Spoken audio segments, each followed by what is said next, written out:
Hello everyone and welcome to another video.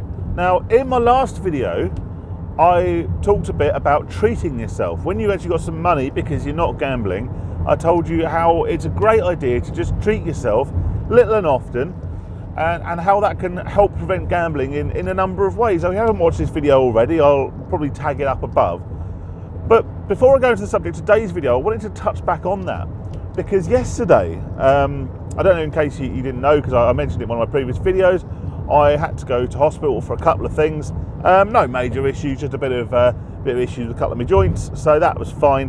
But I thought yesterday, I'll tell you what, as a bit of a luxury purchase, I'm going to go out and I'm going to treat myself to some ibuprofen and possibly some paracetamol as well, because yeah, I've been in a little bit of pain over the last week or so. Nothing unmanageable, but in a little bit of pain.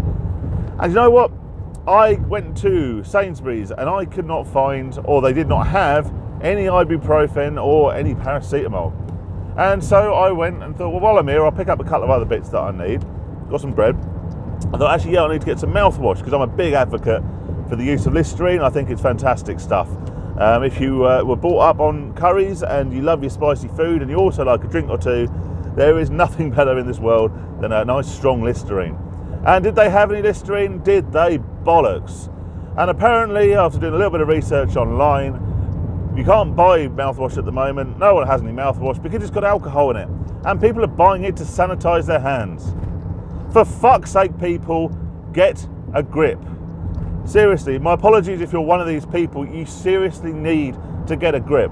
And not just because it's fucking ridiculous that someone who actually needs painkillers because they're in a bit of pain, genuine pain, can't buy any because people have gone and cleared out the shelves because they're worried the world's ending.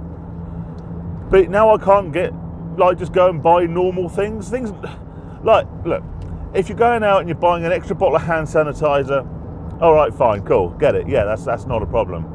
But seriously, now, I'm sort of joking around, but there is a serious side to this. If you imagine if you are elderly and maybe you go shopping once a week to pick up all the bits you need. Maybe you have to get a taxi. I know when my nan was alive, we used to take her once a week to go shopping because she couldn't get there and back on her own.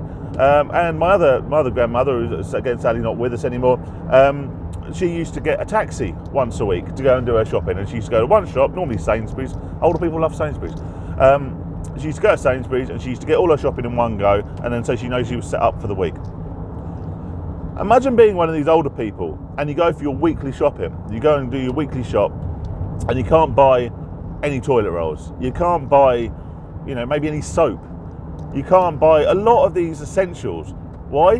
Well, because some idiot preppers have decided the world's ending and they need to go out and bulk buy all this stuff.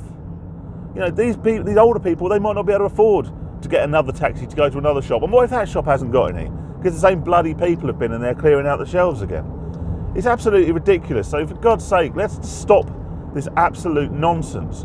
I'm not saying that coronavirus isn't a thing, right? I'm not saying that maybe we shouldn't be concerned. We shouldn't be washing our hands, that little bit more. If you're at a workplace and you've got those hand sanitizer things, use them. But as for bulk buying toilet roll, what's that going to do for you? As far as I'm aware, the coronavirus doesn't give you the runs, does it? So anyway, on to the subject of today's video. My apologies for that little rant up front. It's just something that's really bugging me today. Not so much because I've got an important meeting tomorrow and now I don't have any mouthwash, so that's brilliant. Anyway, on to today's video. It's amazing how many times, right, I get this comment in my comment section. You also, something you read a lot, if you look at something like the GamCare forums or any other sort of non-gambling, gambling recovery forum, it's something that comes up time and time again. People come on and they'll say, look, I'm really ready to quit now. I've had enough. I'm ready to quit. I want to stop gambling. And that's absolutely brilliant. That's great to hear, because I said in my previous video, if you're going to stop gambling, you have to want to stop gambling. It's not enough to need to. It's not enough to realise that it's a problem. You have to actually want to stop for it to be, for any chance of your recovery being successful. And once you've made that decision, actually, it's there are lots of things you can then start doing, which I've talked about in many other videos, to actually help that. But a lot of people have this and say, look, I've decided I want to stop gambling. And then you get the line that says, you know, I haven't gambled now for 4 days, but this is because I haven't got any money. And this is a pretty standard thing, let's face it. A lot of people who give up drinking will do so after a particularly heavy hangover, and a lot of people who decide they're going to give up gambling do so after a big loss, you know, doing your bollocks in, doing your brains, doing your crust, whatever you want to call it. You know, this is obviously the trigger point for a lot of people to say, right, is enough. Now, I have my own opinions as to whether or not this is the best reason to quit gambling and this is the best trigger and whether these are the most successful attempts. But certainly anything that gives you that kick up the backside to go, right, maybe, you know, I want to stop, I want to quit gambling, then that's great. So people say, yeah, I haven't gambled for the last week because I haven't got any money. This is a much, much more powerful thing than it sounds. You know, it sounds like, yeah, you've done your bollocks, so you couldn't gamble even if I wanted to. But if you actually genuinely want to quit gambling, then take advice from your own experience there. You haven't been able to gamble for X amount of days because you haven't got any money. Now, if you're like a gambling addict, like I was a gambling addict, or am, or however you want to dress it up, I would gamble most days. If I had money, I would pretty much gamble every day, unless for some reason I was stuck at work or my day sort of, you know, didn't allow for any spare time to gamble. I would gamble most days. So if you've gone a week without gambling, two things. Firstly, you can do it. You've physically gone a week without gambling. Yes, it's kind of been forced on you because of the lack of funds, but you have gone a week without gambling, you know, regardless of the reason, and you're still here. You know, you survived, and you probably might even feel better for it. You might feel slightly more clear-headed because you haven't got those ups and downs and emotions that the gambling brings you.